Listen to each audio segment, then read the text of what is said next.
You're listening to Where You Live with Gene and Tony. We're back. This is Where You Live with Gene and Tony, and we're broadcasting from the Natural Green Lawn and Landscape Studios. We're brought to you by Extreme Exteriors and American Family Insurance, the Kim Bennett Agency. As an American Family Insurance agent, Kim believes that there's much more to insurance than the policy itself. It's about providing you with dependable protection and services. Kim believes that trust and credibility can't be demanded. It can only be earned by what you say and what you do. Call Kim at 651-482-1598 and tell her you heard it here on Where You Live. It's time for a message from the Minnesota Multi-Housing Association. The MHA Minute is brought to you by Start to Finish Maintenance Contractors. Start to Finish provides 24-hour service for all of your home and business maintenance needs. Call Start to Finish at 952-259-1219 for your home, for your business, for your peace of mind. If you're renting out a property for the first time, there's a lot you need to know so that you can do it successfully and, frankly, keep yourself out of trouble. Luckily, there's a statewide resource with all the tools you need to run your new business successfully.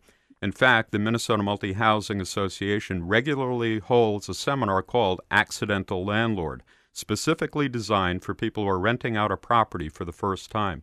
They also have residential leases, security deposit agreements, a lead disclosure, and lots of other forms. They even have brochures on the principles of successful property management and the eviction process that you can download for free.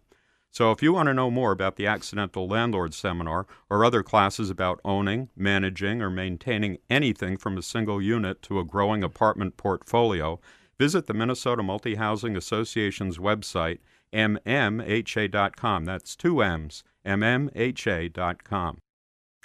Earlier in the program, Gene, I was trying to act out prank phone calls. Yes. And, of course, I was ad-libbing this, fast on my feet as I am. And it cracks me up because one of the ones that came to mind was, do you have Prince Albert in a can? Yes. Do you think anyone in our listening audience even understands that reference anymore? Does Chris understand? He's a young guy. You're shaking your head no. I got nothing. See? I've heard it, but I don't know what it means. Yeah. I really need to update my wiring, I guess, and try to come up with something more contemporary. Prince Albert was a type of tobacco, right? Pipe tobacco. Popular pipe back tobacco. At the turn of the 20th century. Back in the day. And so people. The call was you call a store and ask if they had the tobacco. Do you have Prince Albert in a can? You have to say that. Because you could also get it in a box, instead of the can. The can kept things a little bit fresher. So that was a legitimate phrase. Yes. It was a product. And you have Prince Albert in a can. They say, yes, we do. And you say? You would say, well, let him out. And hilarity ensues.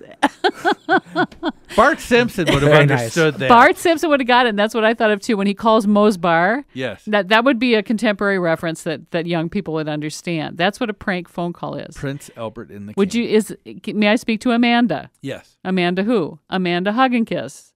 I'm looking for Amanda Hug and Kiss. That's right. Okay. That's right. Ba-doom-ching. Uh-huh. Well, let's go on with our next story. We've talked about a board that has been overreaching in their powers. They certainly understood that they had authority, delegated authority, and they were acting within the framework of that authority too. Yeah, it seems they were. Yeah. But they were still doing it in a very bullying fashion. In fact, we call them the Grinch. Yeah. And it's amazing how that can happen. That is bureaucracy.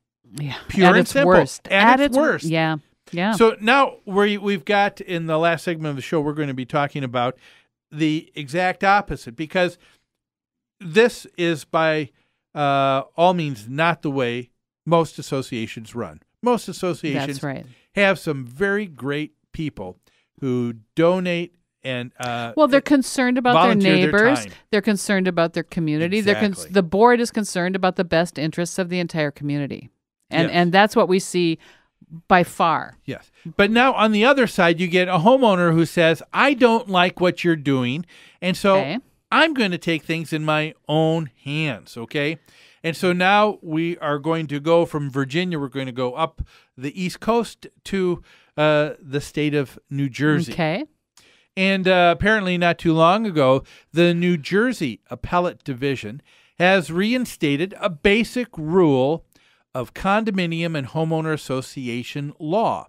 And that is that a disagreement with the board will not justify the non-payment of your association fees or special assessments. In a case called the Ritz Condominium Association versus Thomas, the 330-unit condominium association on the boardwalk in Atlantic City. Now, this story happened before Sandy. I wonder what the association's like now. Yeah. Was faced with problems with their structure and a pool deck. So an engineering expert was hired by the association. He found that the pool and the surrounding structure had some serious issues. As a result, the pool was closed, and on the advice of the engineer, was ultimately demolished and replaced. The board approved a $3+ million emergency assessment to fund this project. Now, each owner was advised of their proportionate share, and an assessment was due from each owner. And the argument is not about whether they did this correctly. The article assumes that they applied this assessment, they made the decision for the assessment according to their documents and according to law. The court made a point of saying that there was no evidence of bad faith, dishonesty, or incompetency, as we showed in that last story. Yeah. In its determination that it was an emergency and reasonably relied on the advice of the engineer. All right. But here was a unit owner basically who said, you know what? I disagree with you, and you board are too big for your britches. You can't tell me what to do.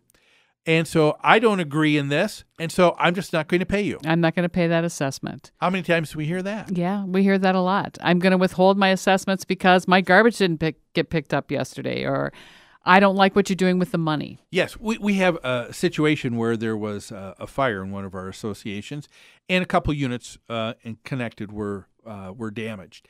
And one unit owner, I was at the meeting, turned to the board and said, you know what? Until everything's taken care of, I'm not going to pay my association dues. I don't think I have to.